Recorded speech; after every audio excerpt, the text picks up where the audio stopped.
Oui, bien-aimé, la fin des temps nous prédit que ce que nous allons vivre premièrement, avant que Jésus ne soit de retour, je disais, la séduction dont nous avons parlé dimanche dernier.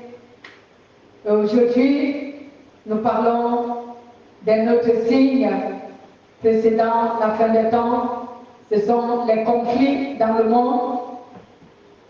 Et les conflits sont des luttes ou des oppositions ou des affrontements qui visent à faire respecter les intérêts ou les opinions ou les principes de ceux qui suscitent les conflits. La cause des conflits dans le monde vient de l'existence du péché. Il est donc inévitable qu'il n'y ait pas de conflit dans le monde tant que le péché existe toujours. Donc tant que le péché existe toujours, il y aura toujours des conflits dans le monde. Cela est inévitable, bien-aimé.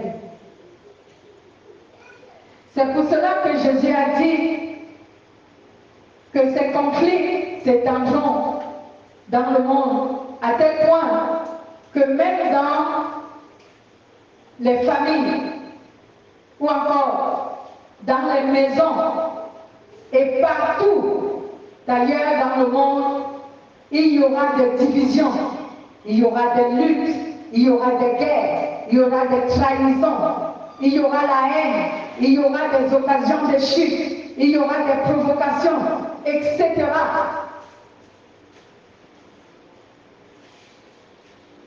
Oui, bien-aimé,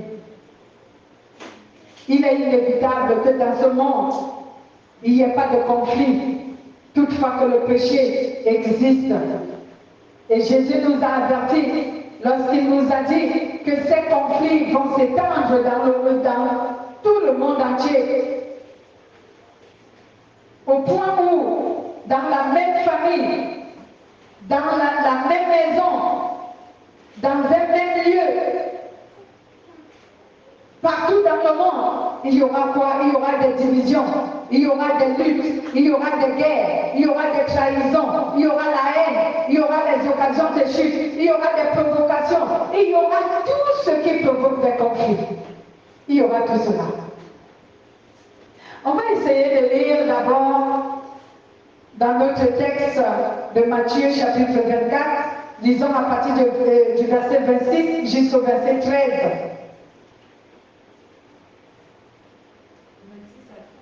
Pardon, 6, autant pour moi. Matthieu 24, chapitre 24, versets 6 à 13. Excusez-moi d'avoir mal interprété les chiffres. Matthieu 24, versets 6 à 13. Vous allez entendre le bruit de guerre proche et des nouvelles sur des guerres lointaines. Ne vous laissez pas effrayer. Il faut que cela arrive, mais ce ne sera pas encore la fin de ce monde. Un peuple combattra contre un autre peuple et un royaume attaquera un autre royaume. Il y aura des famines et des tremblements de terre dans différentes régions. Tous ces événements seront comme les premières douleurs de l'accouchement. Alors les hommes vous livreront pour qu'on vous tourmente et l'on vous mettra à mort.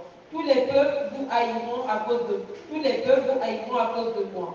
En ce temps-là, beaucoup abandonneront la foi, ils se trahiront et se haïront les uns les autres.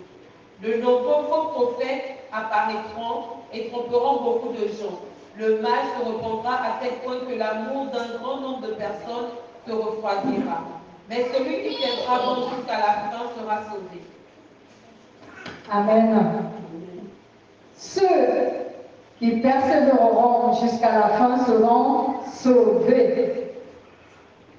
Il dit ici que mais celui qui tiendra bon jusqu'à la fin sera sauvé.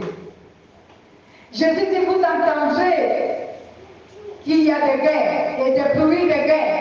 Ne vous alarmez pas, parce qu'il faut que cela arrive premièrement. Il faut que cela arrive premièrement d'abord. Il dit, il y aura quoi? Une royaume s'élèvera contre eux.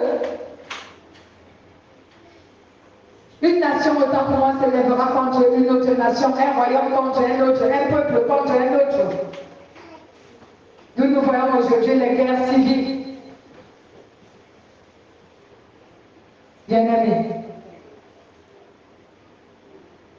Il dit que le péché va s'accroître à tel point que un bon nombre de personnes vont perdre leur affection envers les autres, leur amour, la charité va disparaître. Et c'est ce que nous voyons aujourd'hui. Et c'est le péché qui va abonder au point où les hommes se trahiront les uns les uns contre les autres. Ils se trahiront, ils se haïront. Et c'est ce que le Saint-Esprit nous a dit ici sur notre résumé, lorsqu'il nous a dit que les conflits vont s'étendre à un tel point que même dans une même famille, dans une même maison, et de partout dans le monde, il y aura des divisions, des luttes, des guerres, des trahisons, de la haine, des occasions de chute, des provocations. Et j'en passe. Tout ce qui provoque les conflits. On va rencontrer, on va vivre cela de partout. Bien-aimés, est-ce que cela n'est pas le cas aujourd'hui? Je disais récemment lors d'un enseignement qu'aujourd'hui, la tension est à son comble. Aujourd'hui, tout le monde est vraiment tensionné au point où quand tu dis seulement un mot à quelqu'un, même si ton intention n'était pas de le blesser, il s'enflamme. Et cela crée des conflits entre vous. Cela crée des problèmes entre vous, des dissensions entre vous qui peuvent même entraîner la haine. La colère est à son comble aujourd'hui. La colère. Même un petit mot que tu dis à quelqu'un et que ton intention n'était pas de le blesser, il s'enflamme. Il se met en colère. Et cela entraîne autre chose. À cause de quoi? À cause de ce que le péché existe dans le monde. Et le péché provoque les conflits. Bien-aimés, ces conflits ne sont pas l'objet d'une autre chose. Si le péché n'existait pas dans le monde, il n'y aurait pas de conflit. C'est parce que le péché existe que les conflits sont arrivés. Et Jésus nous fait savoir que ces conflits vont tellement rendre les gens amers et méchants, à tel point que très peu vont supporter l'influence de ces conflits dans leur vie. Très peu vont supporter l'influence de ces conflits. Nous, on vit ici, dans ce monde rempli de conflits. Qu'est-ce que le chrétien doit faire pour éviter de perdre sa foi à cause des conflits? Parce que même les chrétiens seront attaqués. Même les chrétiens seront attaqués.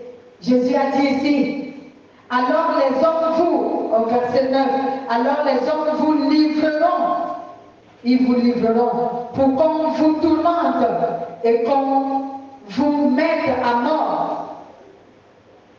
Oui, tous les peuples de la terre vous haïront à cause de moi. Que fera le chrétien? Ou que doit faire le chrétien pour vivre dans ce monde malgré la présence du conflit? Qu'est-ce que le chrétien doit faire? On va en parler tout à l'heure. Prenons d'abord Luc chapitre 12 au verset 51 à 53 pour parler toujours des conflits qui vont atteindre tous les domaines de la vie, que ce soit dans les familles, parmi les peuples, parmi les nations, parmi les continents et tout le reste. Lisons Luc chapitre 12, verset 51 à 53. Luc chapitre 12, verset 51 à 53. Pensez-vous que je sois venu apporter la paix sur la terre? Non. Je vous le dis, mais la division.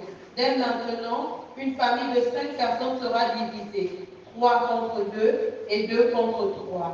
Le père sera contre son fils et le fils contre son père, la mère contre sa fille et la fille contre sa mère, la belle-mère contre sa belle-fille et la belle-fille contre sa belle-mère. Amen. Vous avez appris et vous avez entendu cela? Pensez-vous que je sois venu apporter la paix sur la terre? Non. Je vous le dis, mais la division. Dès maintenant, une famille de 5 personnes sera divisée.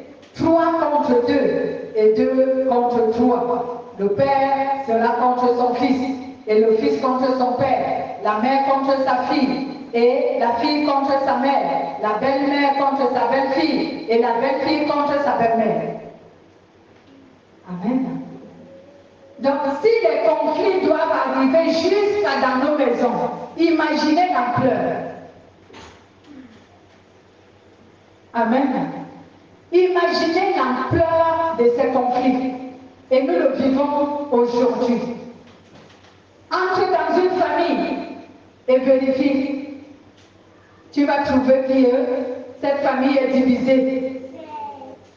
Soit en 3 groupes, soit en 2 groupes. La famille est divisée. À cause de quoi? À cause de l'existence du péché qui provoque les conflits.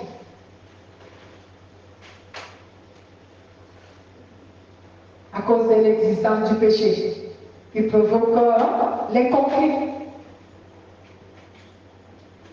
Et toi et moi, nous vivons dans ce monde, nous voyons déjà qu'il y a des guerres.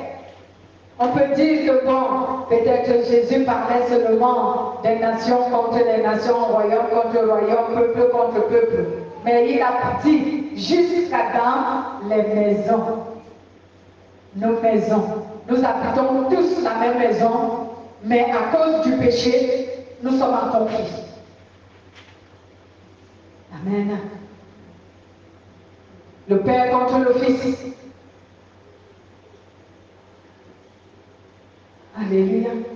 En tant que chrétien, alors, comment devons-nous vivre pour éviter ceci? Que le père contre le fils, la mère contre la fille, le père contre sa fille, la belle-mère contre sa belle-fille, etc., etc. Le frère contre la sœur. Dans l'église, comment devons-nous éviter cela? Bien-aimés, c'est en combattant et en luttant contre le péché. Si une église ne lutte pas et ne combat pas contre le péché, cette église-là n'enseignera pas à ses fidèles comment vivre dans le monde sans être dans les conflits. Parce qu'on ne peut pas fuir le conflit d'une autre manière. Nous vivons dans le monde. Jésus nous a dit que je vous ai pris du milieu du monde. Donc, cela veut dire quoi? Cela veut dire que nous vivons dans le monde. Nous vivons dans le monde. Donc, éviter le conflit, ce n'est pas en quittant le monde, sauf si tu meurs. Mais nous devons vivre en évitant le conflit à tout prix. En faisant quoi? En nous abstenant au péché. Quand tu t'abstiens au péché, tu vas éviter beaucoup de conflits.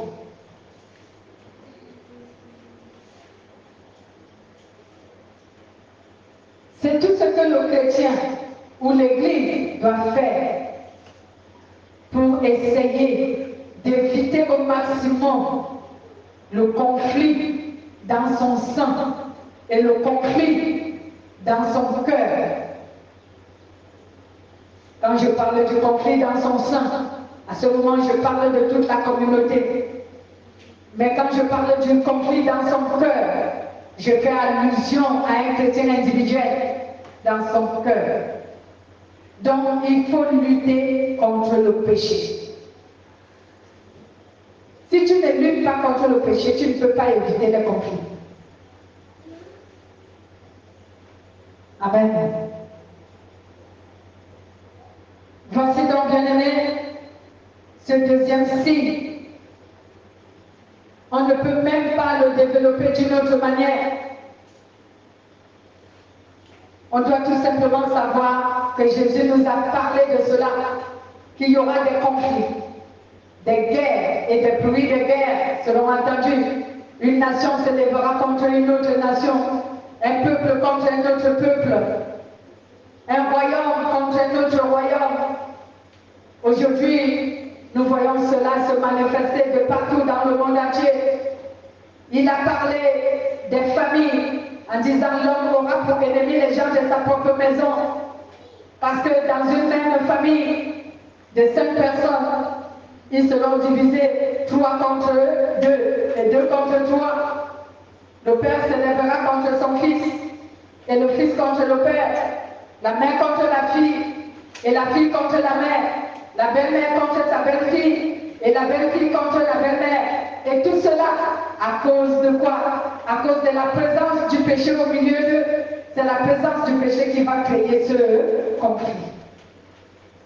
Si donc le conflit existe aujourd'hui dans le monde, peu importe ce qu'il provoque, que ce soit la haine, que ce soit les luttes, que ce soit les guerres, que ce soit ici les occasions de chute, que ce soit les trahisons, c'est à cause uniquement du péché. C'est pourquoi aujourd'hui, lorsque j'évangélise les gens et que quelqu'un me dit votre Dieu, vous dites que Dieu existe, pourquoi il y a tellement de choses comme ça qui arrivent dans le monde? Elle dit, mais si vous ne voulez pas que cela arrive, arrêtez de pécher, arrêtez de commettre le péché. Vous participez. Vous voyez, quelquefois on se jette des pierres sans même le savoir. Chacun de nous participe à ces conflits dans le monde. Toutefois que tu pratiques le péché. Tu participes à l'existence de ces conflits. Amen. Oui, d'une manière ou d'une autre, tu participes. Tu participes. Voici pourquoi les chrétiens doivent être sages pour implorer le pardon de Dieu. Seigneur, certainement j'ai participé à un conflit ici dans ce monde. Aujourd'hui, les chrétiens sont derrière la politique. Ils donnent des avis sur les choses qu'ils ne connaissent pas. Est-ce que tu es dans... Tu critiques par exemple le gouvernement, tu es avec eux, tu sais ce qui se passe là-bas. Qu'est-ce que tu as à dire là-dedans?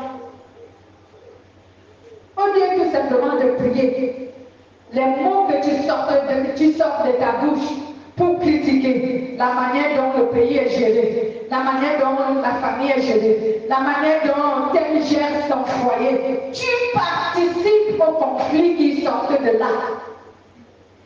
Et tu ne sais pas te repentir. Tu ne sais même pas que tu y as participé. Amen. Lorsque Dieu nous dit vraiment de veiller sur nos langues, sur nos bouches, il sait pourquoi. Beaucoup de chrétiens sont aujourd'hui à parler de politique, à parler de telles choses. Ils ne savent pas qu'ils sont en train de participer, de contribuer à toutes ces choses. Tu crois que parce que tu as parlé au quartier, tu n'as pas participé? Ce que tu as dit a peut-être déjà été entendu par 2 ou 3 personnes. Et c'est comme cela que ce que tu dis va être développé par plusieurs personnes. Et toi aussi, tu contribues à ce qui est en train de se produire.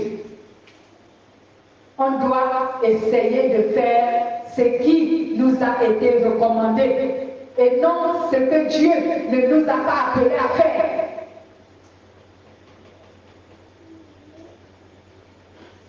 Amen. On doit essayer vraiment de faire la volonté de Dieu. C'est comme j'ai parlé avec 2 sœurs ce matin. L'un a publié la photo où il y a dans, je crois que c'est au Brésil ou c'est dans quel pays, où ils ont une statue de l'image de Jésus qui a étendu les mains et que la foudre a frappé. Et chacun donne ses commentaires. Je leur ai dit d'arrêter les suspicions. Vous n'avez aucune certitude de ce qui s'est passé. La foudre est une chose naturelle. Elle peut frapper où elle veut. Elle est naturelle. C'est Dieu qui l'a créée. Elle est naturelle. Donc la foudre ne doit plus frapper de peur que les gens disent que c'est déjà la fin. Les foudres qui frappent depuis, pourquoi c'est pas la fin? Amen. On commence par faire des commentaires et des commentaires et des commentaires qui ne valent pas la peine. Regardez combien on a donné des commentaires sur l'histoire de Covid et la plupart ne savent pas qu'ils ont participé à ce conflit. Même si tu n'as pas créé Covid, mais tu as participé à cause de tes dires. Dieu nous a recommandé tout simplement de prier et de lui obéir. Il ne nous a pas demandé d'aller raconter, dire n'importe quoi sur ce que nous n'avons aucune preuve, aucune certitude. Mais on dit des choses juste parce qu'il faut que moi aussi je parle.